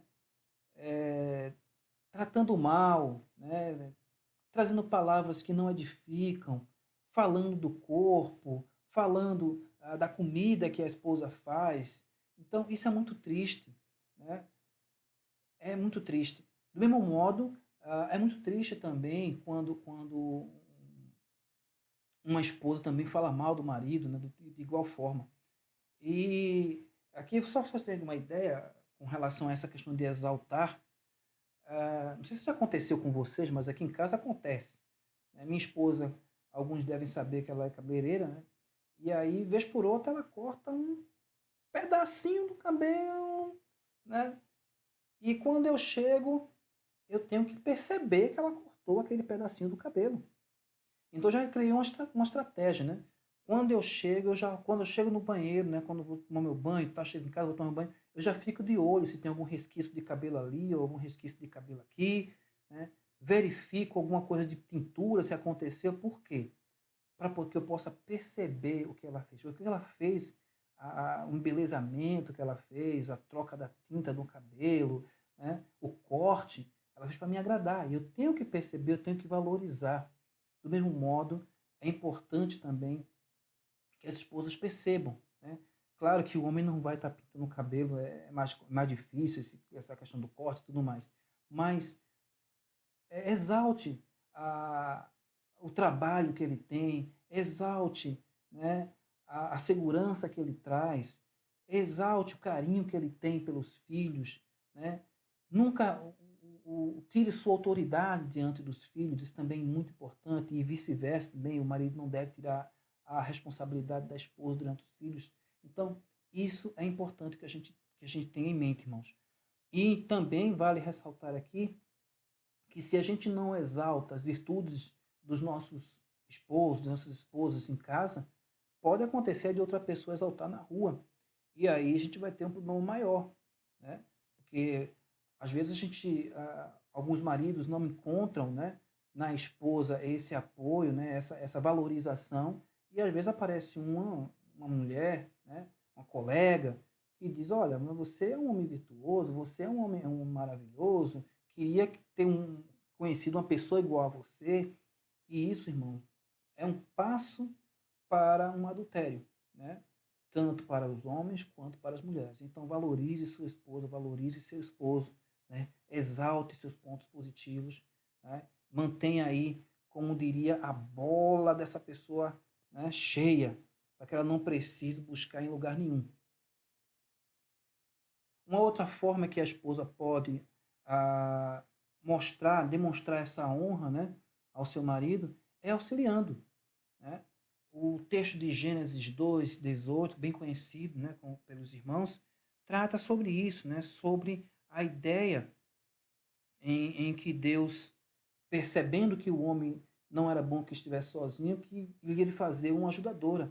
E a mulher precisa ser uma auxiliadora do esposo, né? Do seu marido, estando ao seu lado, nem acima nem abaixo, mas ao lado do marido, nas suas atividades, o auxiliando, né? No seu serviço, o auxiliando quando precisa, com o seu carinho, né? No cuidado com a casa, no cuidado com os filhos. Então, é importante que a mulher esteja auxiliando o seu esposo, tá? É uma forma do homem se sentir amado, do homem se sentir honrado. E por fim, uma forma também de apresentar esta honra é confiando nesse marido, né? O texto de Provérbios 26 diz o seguinte: muitos se dizem amigos leais, mas um homem fiel, quem pode achar? Né? Quem poderá achar? Então, é importante, irmãos, irmãs, que vocês possam confiar, né, no seu marido, né? E isso faz parte ali também da exaltação do virtude, né? Acreditar nele. Diz, não, filho, vai dar certo, né? Eu confio em você, né? Eu sei que você quer o melhor para a nossa família, então vai dar certo, vamos em frente, estou junto com você. Isso é importante, tá? E do mesmo modo também, o esposo deve também confiar na sua esposa, né? Às vezes existem situações que a gente precisa estar ali, estar junto com a nossa esposa, valorizando-a também, né? Então é importante que essa confiança, esse auxílio, né, seja uma prioridade para que as esposas possam mostrar aí essa honra ao seu marido como Cristo, como a igreja honra Cristo, mas também cabe ao marido também fazer também todo esse processo de respeito, exaltação, né, e confiança também. Tá joia? Então, aquela frase que eu falei para vocês que eu ia comentar, né? E é do Dr. Emerson Engels, ele diz o seguinte, que o amor que ela mais deseja, né, o respeito que ele precisa. Exaltando novamente, resumindo isso que a gente comentou, em que a mulher deseja ser amada e o homem precisa ser respeitado. Mas acontecem situações, queridos, em que tanto o marido quanto a esposa precisam da simpatia ou da atenção do outro ao mesmo tempo. O que fazer para que ambos tenham as suas necessidades atendidas? Né? Então, às vezes, a gente está mal, e às vezes a nossa esposa também está mal, estamos os dois precisando de auxílio, e no mesmo tempo que os dois estão mal, o que vai acontecer? Atrito, conflito. E como é que a gente pode tratar isso? Como é que a gente pode cuidar para que isso não prejudique o nosso relacionamento? Eu gosto muito do texto, né, que está lá no livro de Provérbios, né, do Provérbio 17:14. Lembrando, né, a gente ler o texto, que quando a gente está nessa situação, é importante a gente lembrar da cooperação mútua e da obediência a Deus que a gente viu lá atrás, né, quando a gente estava iniciando o nosso estudo. Né? Não podemos tirar de mente, da nossa cabeça, essa ideia de cooperação mútua e obediência. Mas, como eu estava dizendo, quando essa situação em que os dois estão carentes, os dois estão precisando, os dois não estão se entendendo, tá? Uma coisa importante é o que diz Provérbio 17:14. Ele diz o seguinte: começar uma discussão é como abrir brecha num dique. Por isso, resolva a questão antes que surja a contenda. Então, ele faz uma exortação aqui para a gente, para que a gente evite a contenda. Né? Então, quando os dois estão de cabeça quente, os dois estão em conflito, os dois estão com problema, uma coisa muito importante, queridos, nós devemos evitar, né, que surja a contenda. E como é que a gente faz isso? Tem um ditado antigo que minha mãe sempre dizia para mim, que não brigam dois quando um não quer. Então, sempre numa relação, acontece da gente ter sempre um lado que cede mais e um outro que é mais enfático, né? Que desabafa, que gosta de colocar, que explode mais. Então, se você é esse lado, meu amado, se você é esse lado, minha amada, né, que cede mais, ceda. Aqui em casa, por exemplo, a gente tem isso muito claro, né? Eu sou mais de ouvir, Sandra é mais de falar, vocês devem ter percebido isso. E o que acontece? Muitas vezes quando a gente está numa situação que a gente está em conflito, que a gente está em atrito, o que a gente faz, né?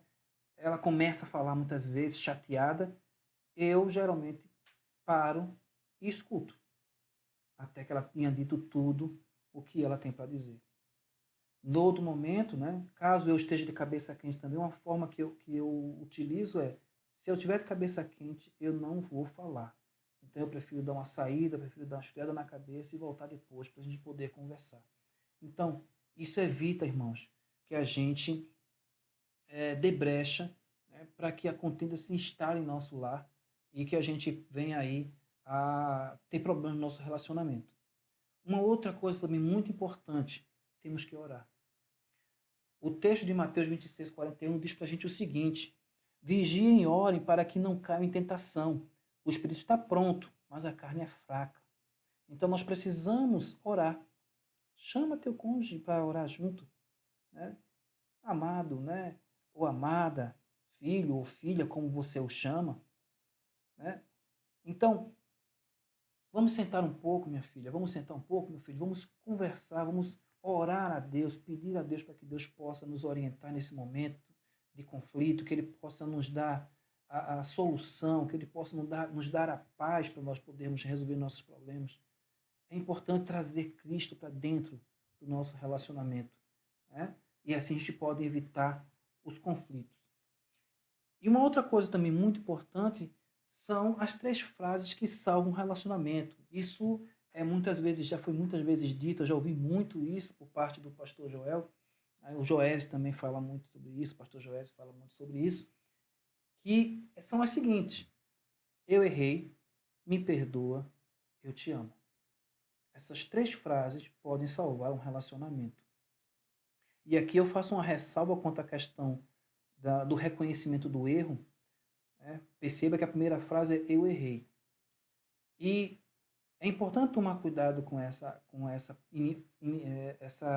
frase inicial, porque muitas vezes a gente faz esse reconhecimento de forma equivocada, né?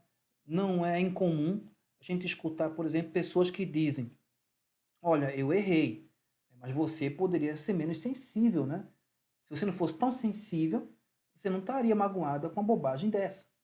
Então, isso é uma frase do inferno. Você está transferindo a sua culpa para a vítima, né? Para a pessoa que está sendo ofendida. Então, está ofendendo de novo.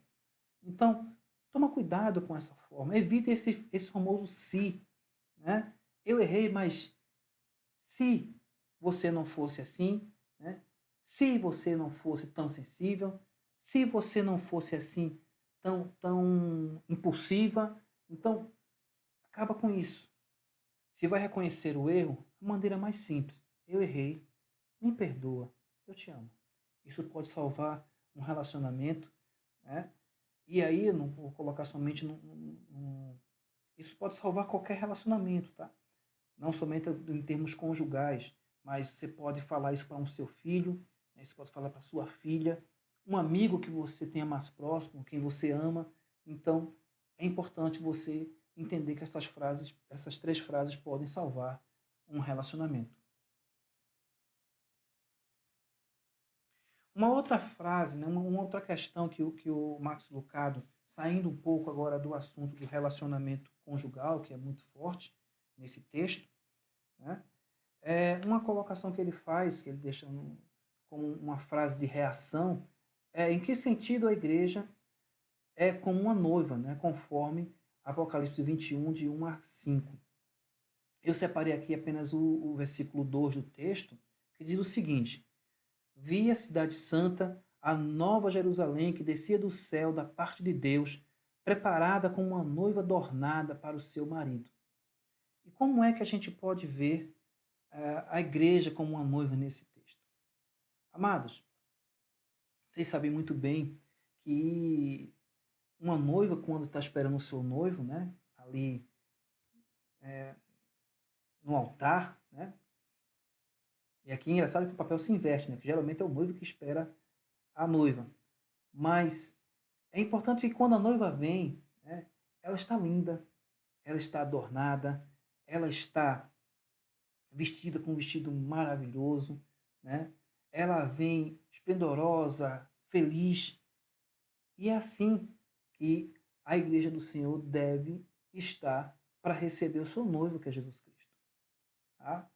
Ela deve estar adornada, ela deve estar preparada, deve estar linda, deve estar reluzente, né? Feliz em encontrar o seu noivo. A palavra de Deus, lá no próprio texto que a gente leu de Efésios, no capítulo 5, no versículo 21, 23, ele fala, ó, Cristo amou a igreja e entregou-se a si mesmo por ela para santificá-la. Então, quando a gente está falando lá em Apocalipse, né, a visão que foi tida, que a Nova Jerusalém, né, ela vem como uma noiva adornada, é porque o Cristo já entregou a sua vida para que esta igreja, esta noiva, ela fosse santificada, ela fosse purificada, né, e ela fosse apresentada sem rugas, né, mas como uma igreja gloriosa, né, santa e inculpável. Então, a igreja pode ser vista nesse sentido como aquela noiva que espera o seu noivo, né, pronta, preparada, ansiosa para que possa se juntar com esse noivo, né, e poder compartilhar da vida com ele por toda a eternidade. E uma coisa que eu queria somente mencionar com os queridos é sobre essa partezinha do texto que ele fala sobre a questão da água, né? Eu achei bem interessante aqui, fiz uma breve pesquisa sobre isso, que a palavra de Deus diz que Cristo, né, ele entregou-se a si mesmo pela igreja para santificá-la, né, tendo purificado, né, tendo-a purificado pelo lavar da água mediante a palavra. Eu achei interessante esse lavar da água mediante a palavra. E aí eu fui ver, né, essa associação que é feita, né, da água, né, com relação à palavra de Deus. E mencionei algumas questões, alguns pontos referentes à água que se associam, que se assemelham, que são exaltados e que a palavra de Deus em muito se iguala a eles, né, ou se assemelha a esses pontos. E uma questão brevezinha que a gente vai poder falar aqui. Algumas características da água natural cuja ação e poder nos fazem recordar a palavra de Deus. A maior parte do planeta é coberto por água. Ela é acessível a todos. A palavra de Deus também é acessível a todos. Todo aquele que crê não pereça, mas tenha vida eterna. Apesar de ser impossível definir seu sabor, a água refresca, revigora e satisfaz. Do mesmo modo, a palavra de Deus também refresca, revigora e satisfaz a nossa alma. Ela é um solvente universal que dilui, lava e purifica. Embora aparentemente frágil, suas gotas são capazes de furar a mais dura rocha. Seu fluir dissolve montanhas e suas correntes moldam os continentes. Então, perceba que, do mesmo modo que a água, aparentemente frágil, consegue fazer toda essa modificação, né, perfurar rochas, a palavra de Deus também, ela consegue perfurar, né, ela consegue penetrar mesmo o mais duro coração. Tá joia? Então, nela se encontra a maior quantidade de vida do planeta e essa mesma vida é formada principalmente por água. Boa parte dela corre oculta aos olhos humanos, em rios subterrâneos, na seiva que dá vida às plantas e no sangue que corre em nossas veias. Sem água não há vida e sem a palavra de Deus não há nova vida. Então eu achei interessante que trazer para os irmãos para poder compartilhar com os irmãos, né, essas propriedades da água que muito se assemelham à palavra do Senhor. Continuando, de que modo, né, uma outra reação que o Max Lucado faz, ele pergunta, olha, De que modo o respeito a Cristo ajuda o casal a sujeitar-se um ao outro? Se vocês perceberam o texto que nós lemos, né, lá em Filipenses, ele fala de um mesmo amor, né, de um mesmo pensamento, um mesmo pensar, né, de uma mesma forma de agir. Então, se nós estamos em Cristo, nós temos o mesmo amor, a mesma percepção de vida, né, o mesmo modo de pensar. Claro, se nós respeitarmos a Cristo, né, com certeza esse respeito, esse amor a Cristo, essa comunhão, esse jugo igual, né, não jugo desigual, ele vai nos levar, né, por temor a Cristo, a nos sujeitarmos uns aos outros. Que é isso que a palavra de Deus diz exatamente no livro de Efésios, né, no início do texto que nós lemos agora há pouco, né, que nós devemos nos sujeitarmos aos outros por temor a Cristo. Então, se nós temos essa mesma mente, né, esse mesmo coração, assim como tá descrito também no livro de Atos, no capítulo 2, né, da igreja primitiva, que eles tinham realmente uma mesma mente, um mesmo coração. Né? Então, se existe isso dentro de nós, com certeza os conflitos são mais fáceis de serem resolvidos. Né? O respeito vai surgir com maior facilidade, o sujeitar-se fica mais fácil, porque a gente entende que está se sujeitando por amor a Cristo. Mas tem também um texto, do texto de Romanos 5:8, que ele fala: mas Deus demonstra o seu amor por nós. Cristo morreu em nosso favor quando ainda éramos pecadores. Então, devemos entender, né, que nós devemos amar e respeitar aos outros assim como Cristo nos amou, né, e morreu em nosso favor quando ainda éramos pecadores. Então, se a gente tem esse pensamento, a gente vai, com certeza, se sujeitar um ao outro com facilidade por amor a Cristo. E é importante ressaltar que Jesus nos convida a uma submissão em amor. Não se trata de uma sujeição imposta, mas voluntária, baseada no amor que ele tem por nós e no seu sacrifício na cruz e na fé que temos nele. Tá? Então, não há dificuldade para um homem, né, que ama sua esposa, né, e não há dificuldade para uma mulher que respeita o seu marido, né, que honra o seu marido, né, continuar a fazê-lo sabendo que existe um Deus que morreu por nós, né, que nos amou, né, que nos honrou primeiro. Então, é importante a gente ressaltar isso.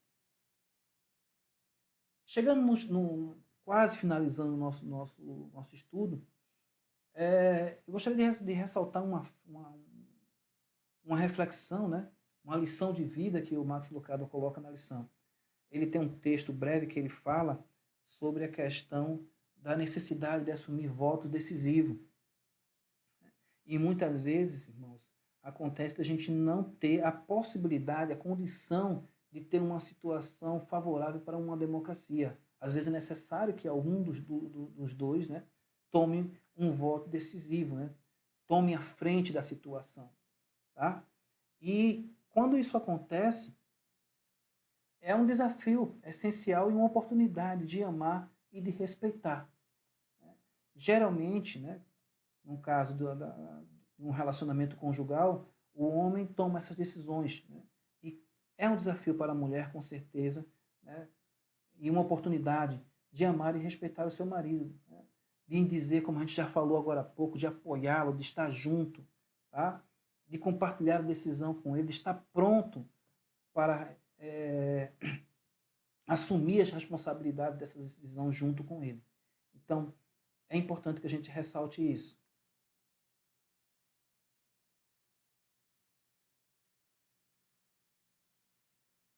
Quase finalizando, né, uma coisa que também é importante que o autor do nosso estudo, o Max Lucado, ele coloca, é que as lições que Deus ensina não devem ser apenas aprendidas, elas devem ser aprendidas, vividas e então aprendidas novamente. E assim segue a vida toda. É claro, irmãos, muitas vezes a gente escuta um estudo como esse, a gente lê textos bíblicos e a gente muitas vezes no momento de situações difíceis ainda acaba esquecendo. Né? Então é importante que a gente volte à fonte, nós voltemos à palavra de Deus, né?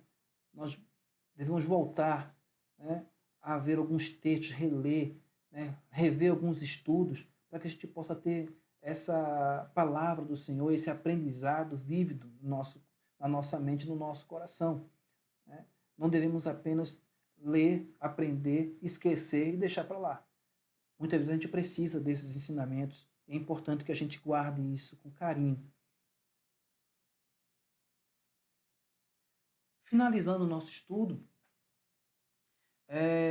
eu deixo para vocês a reflexão, né, que o Max Lucado ele coloca na sua lição e diz o seguinte: como posso me empenhar mais nesta semana para fortalecer o meu relacionamento? E aí é uma pergunta que eu deixo para vocês refletirem durante essa semana, diante do que a gente acabou de estudar, né, dessa visão de cooperação mútua, né, e de amor a Deus, de respeito, né, de submissão à vontade de Deus. Eu deixo para vocês essa reflexão, né? Pensa aí como é que você pode se empenhar mais, né? Como é que você pode melhorar quanto marido, quanto você pode melhorar mais enquanto esposa, quanto você pode melhorar mais enquanto pai, enquanto filho, enquanto amigo, para que os seus relacionamentos sejam melhores, né? Que você possa ter essa interdependência, né, entre as pessoas que você se relaciona, e você possa viver mais feliz e fazer mais feliz também aqueles que te cercam. Amados, obrigado pela atenção dos amados. Espero que a palavra de Deus possa ter alcançado guarida nos vossos corações, assim como alcançou o meu coração quando eu estava estudando esse material para passar para os queridos. Tá? Que Deus possa nos abençoar, que Deus possa resplandecer o seu rosto, né, sobre nós, que Ele possa nos dar a paz. Amém e até a próxima semana.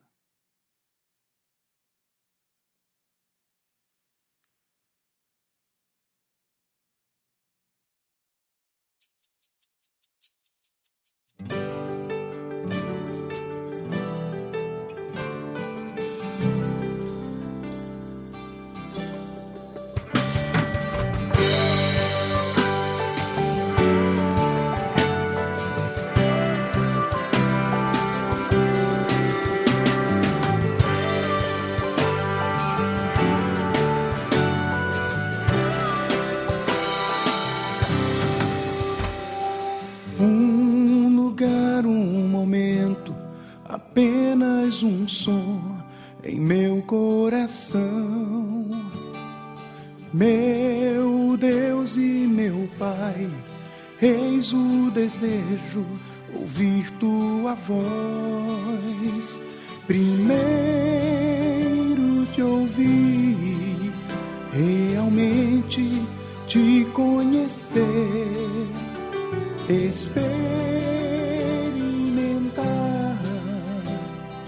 a intimidade que um filho anseia ter. Me curvo diante de ti, soberano Deus e Pai. Com louvor eu proclamo assim: sou fruto da graça, do amor que me basta, sou teu.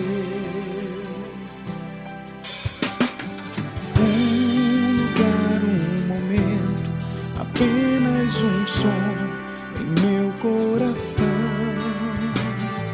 meu Deus e meu Pai, eis o anseio, ouvir tua voz. Primeiro te ouvir, realmente te conhecer,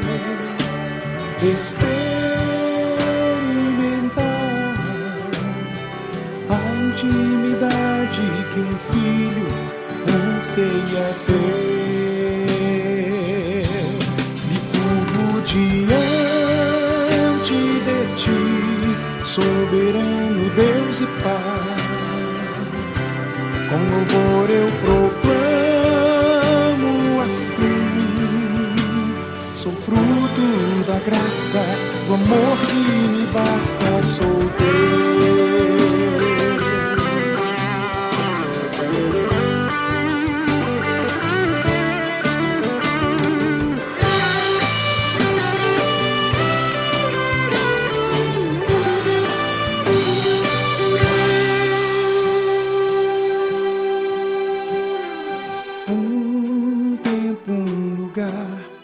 Belo momento, nova canção, som que vem do céu, trovão ou silêncio, adoração. Primeiro te ouvir, realmente te conhecer,